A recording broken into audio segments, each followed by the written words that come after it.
In May 1943, 19 British bombers took off in the darkness, carrying a weapon that should not have worked. A bomb designed not to fall, but to bounce, skipping across the surface of the water like a stone thrown by a child, specifically engineered to leap over underwater torpedo nets that German engineers had installed to protect exactly the kind of target these bombers were about to attack. The target was a series of massive dams deep inside German industrial territory, structures so large, so heavily defended, and so seemingly impervious to conventional bombing that German commanders considered them essentially safe from any realistic Allied attack. To breach them, a small team of British engineers and air crews would need to fly at an altitude of exactly 60 feet, at night, at high speed, directly into concentrated anti-aircraft fire, and release a bomb that had never before been used in actual combat,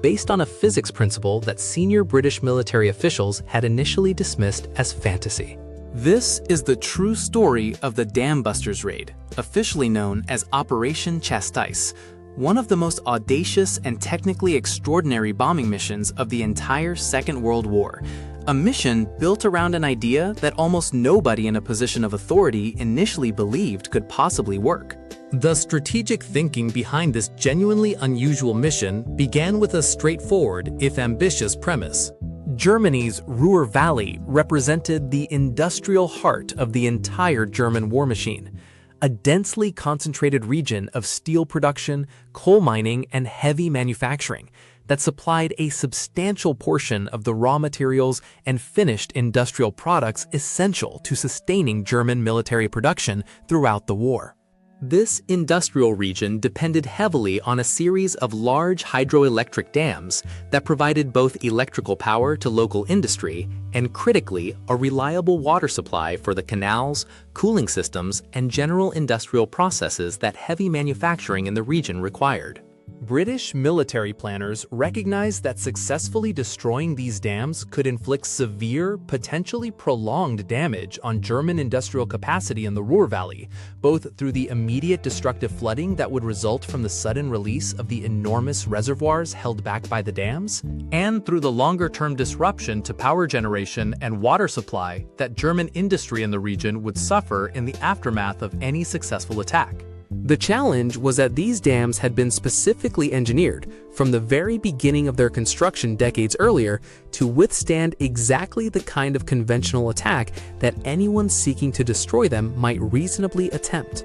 The dams themselves were constructed with an enormous mass of reinforced concrete and earthwork, specifically designed to resist both natural erosion and any deliberate attempt at demolition, structures whose sheer physical scale made them remarkably resistant to conventional aerial bombing, which typically required an extraordinarily large number of direct hits with substantial explosive payloads. To inflict any meaningful structural damage against such massively reinforced targets. Compounding this inherent structural resilience, German military planners had additionally installed torpedo nets in the water immediately in front of the dams, specifically anticipating and defending against the possibility that Allied forces might attempt some form of underwater torpedo attack against the dam structures, a defensive measure that effectively closed off what might otherwise have represented one of the more promising alternative attack approaches available to Allied planners. The individual credited with developing the specific technical solution that would eventually make this seemingly impossible mission genuinely achievable was Barnes Wallis, a British aeronautical engineer already well regarded within British aviation circles for his earlier work on aircraft design and structural engineering. Wallis became convinced that a specifically designed bomb, released from an aircraft flying at a very precise altitude and speed, and given a deliberate backward spin before release, could be made to bounce or skip across the surface of open water, in a manner analogous to the way a flat stone, thrown correctly, can skip repeatedly across the surface of a pond before finally sinking. Wallis theorized that a bomb designed according to this principle could successfully skip across the water's surface, clearing the torpedo nets that had been installed specifically to prevent conventional underwater attacks, before finally striking the dam wall itself. at which point the bomb's specifically designed spin and depth-sensing detonation mechanism would cause it to sink directly against the dam structure before exploding at a carefully calculated depth intended to maximize the destructive pressure applied directly against the dam's underwater structural base, precisely the location where the dam's design made it most vulnerable to concentrated explosive force. This concept, while theoretically elegant, faced considerable skepticism from senior British military and scientific officials when Wallis first proposed it, with numerous experts initially dismissing the underlying physics as unrealistic, or at minimum, far too impractical to translate into an actual operational weapon that aircrews could reliably deploy under genuine combat conditions. Wallis spent an extended period conducting extensive practical experimentation, including testing scaled-down prototype bombs against models, and eventually conducting live tests using specially modified aircraft dropping prototype bombs against test targets. Gradually refining both the physical design of the bomb itself and the extremely precise operational parameters, including exact altitude, airspeed, and release timing, that would be required for the weapon to function successfully under real combat conditions. Having eventually secured sufficient official support to proceed with actual operational development, based substantially on the accumulating evidence from his testing program that the fundamental concept genuinely could be made to work reliably, Wallis's bouncing bomb design, formerly codenamed Upkeep, moved into production, alongside the parallel effort required to select and specially train an aircrew squadron capable of executing the genuinely extraordinary flying precision the mission would require. Command of the specially formed squadron assembled to carry out this mission, designated 617 Squadron, was given to Wing Commander Guy Gibson, an experienced and highly regarded Royal Air Force bomber pilot whose demonstrated capability and leadership made him a natural choice to oversee both the extensive specialized training program the mission would require and the actual execution of the raid itself. Gibson assembled and trained a squadron of aircrews specifically for this single mission, requiring them to master an extraordinarily demanding and, under normal bomber operations, essentially unprecedented flying technique. The mission's technical requirements demanded that pilots fly their heavily loaded Lancaster bombers at an altitude of precisely 60 feet above the water's surface, an extraordinarily low altitude for a large four-engine bomber. That placed the aircraft at genuine risk of striking the water itself if pilots deviated from this precise altitude by even a relatively small margin, while simultaneously maintaining a specific, carefully calculated airspeed necessary for the bouncing bomb to function as designed upon release. Achieving and maintaining this exact altitude at night, over open water, without the benefit of modern altitude measurement technology that later generations of aircraft would possess,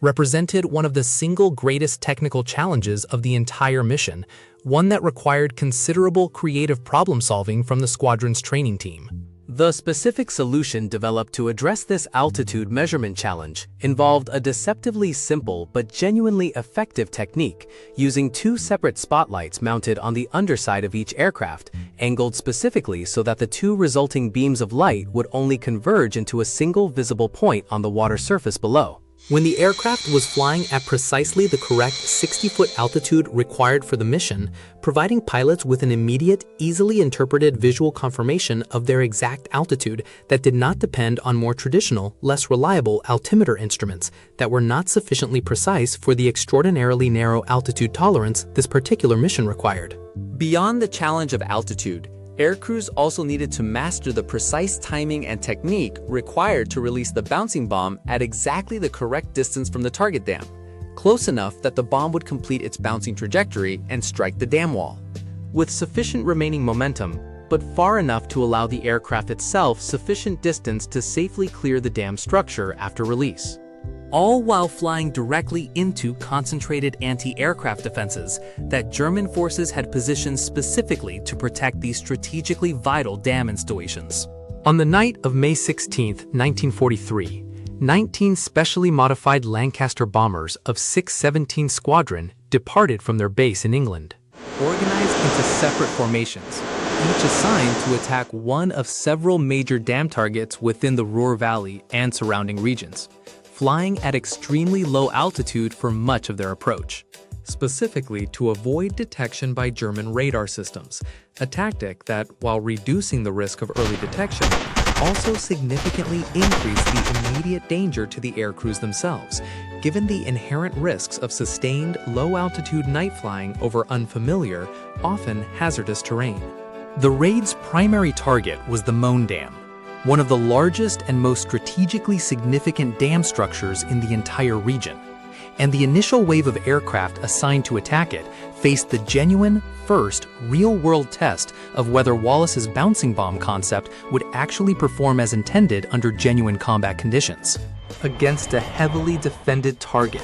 at night, with German anti-aircraft crews actively firing on the approaching bombers as they made their final low-altitude attack runs. The initial attacks against the Möhne Dam required several successive bombing runs before the dam structure was finally sufficiently weakened to collapse, with earlier bombs, while striking the target as intended, failing to inflict sufficient cumulative structural damage to breach the dam's substantial reinforced construction on the first several attempts. It was only after several aircraft had successfully executed their attack runs, each contributing additional cumulative structural stress to the already weakened dam wall, that the Möhne Dam finally suffered a catastrophic structural failure,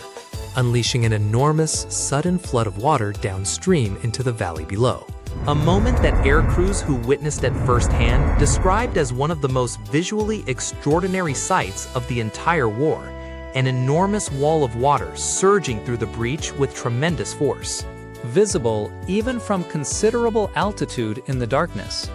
Following the successful breach of the Möhne Dam, a portion of the surviving aircraft proceeded toward their secondary target, the Eder Dam, where a similar sequence of repeated attack runs eventually succeeded in producing a comparable catastrophic breach, unleashing a second massive flood into a separate valley system downstream from that particular dam's location.